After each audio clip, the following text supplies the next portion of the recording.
Jumpa lagi Scan bersama Bung Firdaus Ilyas. Iya, berjumpa lagi kita Bung Meldi Ren.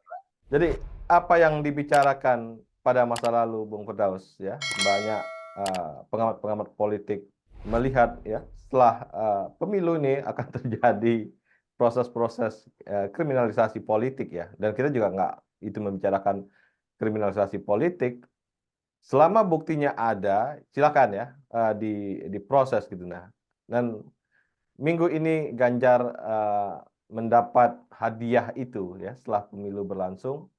Dia diadukan ke KPK ya, kasus suap Bung Firdaus ya di Bank Jawa Tengah ya, dan ini Ya, BPD menjadi Jateng ya.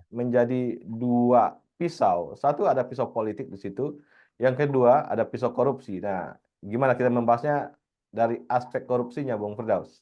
Iya, Bu Meldi. Jadi pasca Pilpres 2024, kemudian mulai menunggu hasil penghitungan real count KPU gitu ya. Tetapi dinamisasi politik di Indonesia itu tetap bergerak, Bu Meldi.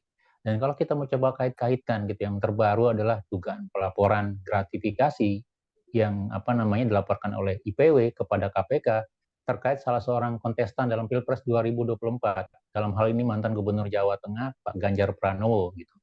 IPW melaporkan dugaan gratifikasi atau semacam cashback yang diduga diterima oleh Gubernur Jawa Tengah Ganjar Pranowo pada waktu itu, yang dilakukan oleh para peserta premi asuransi ya, yang menjadi bagian dari nasabah dari Bank Jawa Tengah begitu ya gitu.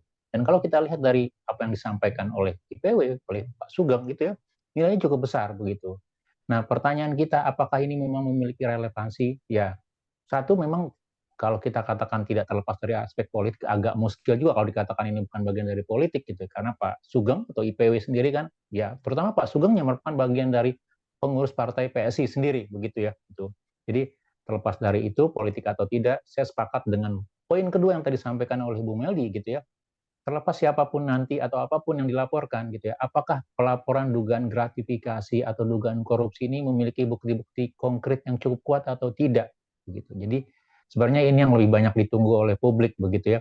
Apakah ini hanya sekedar bluffing politik gitu ya di tahun politik, ataupun juga dalam mungkin dikaitkan dengan pernah diucapkan oleh Fahri Hamzah begitu ya. Nanti akan ada capres yang akan jadi pesakitan korupsi begitu. Atau yang kedua, kalau kita kaitkan dengan geliat yang sekarang juga masih riak-riak malu-malu gitu ya terkait hak angket untuk pemilu 2024, dugaan kecurangan pemilu 2024 gitu. Nah, memang dari dua aspek ini bisa saja menjadi menjadi perdebatan hangat begitu ya. Tapi kita akan lihat sebenarnya apa yang bisa kita tarik dari persoalan baik itu dalam konteks pemilunya atau politiknya ataupun juga dalam dugaan korupsinya, Bung Willy. Terutama karena ini melibatkan mantan, ya saya belum menyebut mantan ya karena pemilunya belum selesai, perhitungannya masih dilakukan, penetapan juga belum dilakukan begitu ya. Jadi dugaan yang melibatkan salah satu kontestasi untuk Pilpres 2024. Jadi ini menarik juga untuk dilihat, dicermati beriringan dengan isu hak angket nanti, Bung Meldi. Iya, ini kan masa pimpinan KPK yang diperpanjang 5 tahun ya. Ini bisa menjadi alat bersih-bersih KPK, mencari poin ya, membangun sebuah marwah baru atau sebuah inilah masyarakat melihat KPK kembali genuine gitu ya, kembali ke kitoh asalnya. Saya kira ini KPK boleh juga nangkapin sebanyak-banyak orang gitu ya. Setelah politik ini tentunya dari PPATK juga kita bisa lihat aliran-aliran Bung Firdaus, dan ini adalah hal yang paling enak nih nangkapin orang sebanyak-banyaknya setelah pesta politik ini selesai, dan tentunya KPK akan kembali ke kredibilitas awal bahwa dia mengungkap banyak kasus-kasus besar setelah pemilu ini Bung Firdaus. Iya betul, memang satu tantangannya kepada KPK ya, walaupun sekali lagi kalau kita ingat ya, KPK punya banyak persoalan Bung Meli di tengah perpanjangan masa jabatan menjadi 5 tahun, kemudian juga di dalam rumahnya sendiri masih banyak persoalan slemok kotor begitu ya. Jadi Ya, kita bicara mulai dari penglirutan KPK, kemudian pelanggaran etik para pejabat atau pimpinan KPK gitu ya, dan juga kasus di KPK yang juga belum bergulir begitu. Jadi saya pikir satu, ini akan menjadi tantangan di KPK, bagaimana gitu ya mengembalikan integritas atau yang tadi Bung Meli katakan sebagai marwah KPK. Pada satu sisi laporan pasca Pilpres atau pemilu 2024 akan makin banyak begitu ya, tapi di sisi lain mereka juga punya persoalan internal, baik itu integritas pimpinannya, kelembagaannya, ataupun juga para insan KPK-nya sendiri. kita melihat bagaimana teman-teman KPK mengalami semacam kemunduran dalam sisi moral dan juga spirit dalam pemberantasan korupsi. Itu tidak bisa kita bantah begitu. Banyak teman-teman saya di sana mengatakan bahwa ini menjadi persoalan buat mereka begitu. Nah, apakah situasi politik seperti ini akan terus berlangsung? Tanda kutip ya, artinya KPK tersandera di bawah eksekutif begitu ya. Itu akan memperkuat posisi KPK, tentu ini jadi persoalan gitu. Dan sayangnya kalau kita lihat dari arah politik nampaknya itu akan terus berlanjut begitu. Nah, yang kedua memang melihat dari sisi kasusnya sendiri, pelaporan-pelaporan atau dugaan korupsi pada pejabat publik ya. Secara sederhana kita katakan, baik itu pada saat pemilu, pileg atau apapun, siapapun Anda, begitu mantan pejabat publik atau pernah berurusan dengan keuangan negara, maka siap-siap suatu saat nanti kalau memang Anda tidak punya integritas, Anda akan dilaporkan atau muncul ke publik gitu. Entah itu pada momentum politik atau momentum yang kita katakan tidak ada hubungan sama sekali dengan politik begitu. Nah, jadi memang satu kuncinya, kalau memang pejabat publik atau orang yang berurusan dengan keuangan negara itu punya integritas baik, tidak pernah cawe-cawe politik, tidak pernah cawe-cawe korupsi atau merugikan keuangan negara, kita tidak perlu takut begitu ya, gitu. Jadi apapun bluffing politik kita akan bisa hadapi dengan tenang begitu. Kecuali Anda punya persoalan gitu. Artinya memang track record Anda tidak bersih begitu ya, gitu. Nah, yang berikutnya memang melihat apakah dari dugaan pelaporan ya, ketua IPW ini begitu ya, memang memiliki unsur-unsur bukti yang cukup layak atau tidak begitu. Nah, kalau kita lihat dari respon KPK gitu ya, Pak Alex sendiri mengatakan, Pak Alex dengan segala persoalannya mengatakan bahwa ya kita kan perlakukan sama seperti Dumas yang lain begitu ya. Apakah kelengkapan-kelengkapan bukti ini hanya sekedar clipping koran atau wacana atau pernyataan dari pihak ketiga atau keempat, mendengar atau menduga-duga begitu ya, atau memang juga dilengkapi dengan alat bukti. Karena kalau kita lihat dari uraian sederhananya gitu ya, karena ini kan dari, ya kalau disebut sebagai cashback ya, gitu kan. Artinya ada sekitar 16% cashback dari premi yang dikelola oleh BPD Jawa Tengah. Ini saya mengutip dari apa namanya Pak Sugeng ya, gitu ya. Kemudian dibagi kepada 3 pihak, satu sebagai bagian operasional dari Bank BPD Jawa Tengah, gitu ya. Kemudian kedua kepada 5,5% itu kepada para pihak-pihak lain sebagai pemilik lah begitu ya. Karena kan BPD Jawa Tengah itu tidak hanya dikendalikan oleh pemerintah daerah Jawa Tengah, tapi juga ada pemilik yang lain begitu, terutama kabupaten kota atau yang lainnya begitu ya. Dan kemudian yang ketiga kepada saham pengendalinya. Dalam hal ini diwakili oleh Gubernur Jawa Tengah gitu. Dalam hal ini Pak Ganjar Pranowo pada waktu itu gitu. Artinya apa? Kalau kita lihat artinya harus ada pembuktian yang cukup masif ya, cukup kuat begitu ya. Pertama terkait dasar hukumnya gitu kan, apa yang dilanggar begitu ya. Kemudian yang kedua peraturan-peraturan apa saja yang tidak sesuai gitu. Kemudian yang ketiga berapa nilai transaksinya atau kalau kita katakan tadi dalam aliran uangnya begitu ya. Dan bisa jadi nanti PPATK juga akan muncul begitu ya.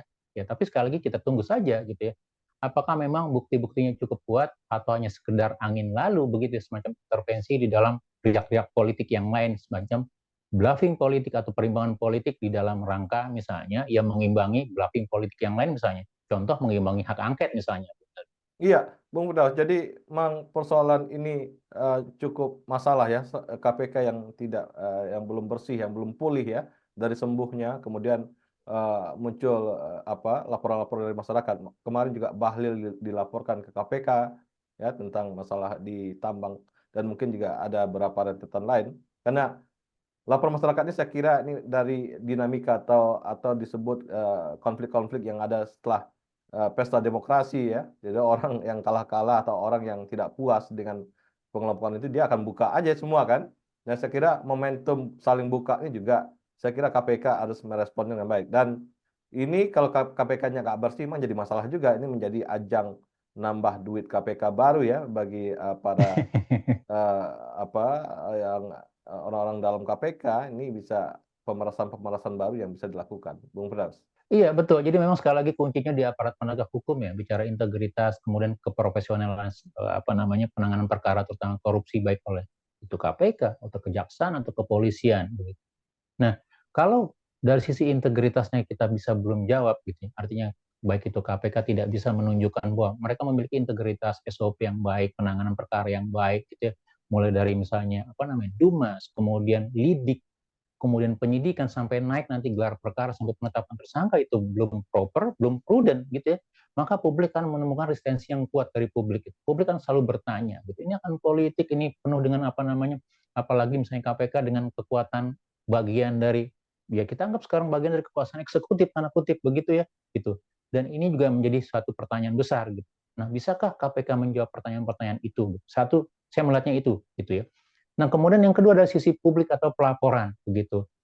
Saya ambil contoh misalnya begini. Dulu kami ketika melaporkan kasus korupsi ke KPK atau apa yang lain begitu ya, kami tidak hanya sekedar bluffing, tidak sekedar melakukan konferensi pers, tapi kami juga menyediakan bukti begitu. Dan biasanya saya menyediakan bukti, bukti yang paling solid itu kita pegang terakhir begitu. Dan kemudian kita uraikan perkaranya dan bukti-bukti yang kita miliki begitu.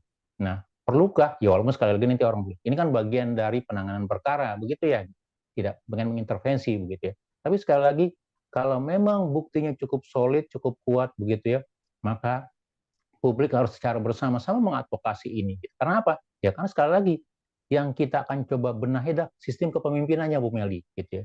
Di level makro kita bicara tentang pemimpin yang taat aturan, taat etika, begitu ya. Di level yang lebih teknis kita bicara pemimpin yang taat terhadap ya perundang-undangan, kemudian hukum, gitu, anti korupsi, etika, moral ataupun yang lain, begitu. Jadi sekali lagi memang dua pihak paling tidak, baik itu dari sisi aparat penegak hukumnya ataupun juga dari sisi pelapor ataupun juga aparatnya. Apakah dua-dua begitu ya, baik dari aparat atau pelapornya atau publiknya begitu ya, memang memiliki sama-sama memiliki hal yang sama untuk didorong bersama-sama begitu. Dan saya pikir ya kita tunggu saja seperti apa kelanjutan dari pelaporan ini gitu ya, apakah akan terus berlanjut atau tidak, atau hanya sekedar interupsi gitu ya, sekedar time out lah gitu ya, merubah eskalasi atau perimbangan dalam politik tertentu, Bung Aldi. Ya ini kan KPK lama ini kan umurnya berapa? 1 tahun lagi, Bung Firdaus ya. Tentunya laporan-laporan masyarakat ini kalau dia tidak follow up kan masih bisa KPK-nya Prabowo Subianto ya nanti yang akan memfollow up. Tapi kalau nggak di follow up juga ya udahlah, goodbye ya masalah-masalah korupsi di Indonesia dan kita tentu berupaya yang lain ya. Mungkin KPK direvitalisasi atau dibubarin atau apa ya. Jadi ada solusi-solusi lain sehingga ini masalah korupsi ini tetap menjadi concern yang nggak boleh ada habisnya di Republik ini. Iya, Bu Meli. Jadi sekali lagi, dalam waktu dekat mungkin KPK melengkapi kelembagaannya, baik pimpinannya atau instrumen yang ada, begitu ya. Kalau dugaan kasus Firly Bahuri, begitu ya, KPK masih pincang, Bu Meli, gitu ya. Artinya, gitu ya, kemudian apakah nanti ini sekarang dalam konteks ya full bucket dulu, kemudian penyelidikan, begitu ya, gitu ya, diintensifkan, kemudian nanti di hand over pada pimpinan yang baru, begitu ya, dengan penguatan kelembagaan atau regulasi yang baru, ya kita tunggu saja, begitu. Tapi ya sekali lagi yang kita tidak bisa nafikan adalah publik semakin berharap bahwa pemberantasan korupsi atau penegakan hukum itu semakin kuat, semakin solid di pemerintahan ke depan gitu. Dan artinya agenda ini harus menjadi prioritas bersama, harus dikawal bersama-sama begitu ya. Karena sekali lagi dengan semakin besarnya uang negara, semakin besarnya APBN gitu, semakin besarnya kewenangan gitu ya, maka mau tidak mau proses pengawasan, penegakan hukum, anti korupsi harus semakin lebih diperkokoh, lebih diperkuat, ya kalau tidak kita akan kebablasan, Bu Meldi. Iya, terima kasih Bung Firdaus. Iya, sama-sama Bu Meldi, terima kasih banyak, tetap semangat, salam Indonesia bersih. Salam Indonesia bersih.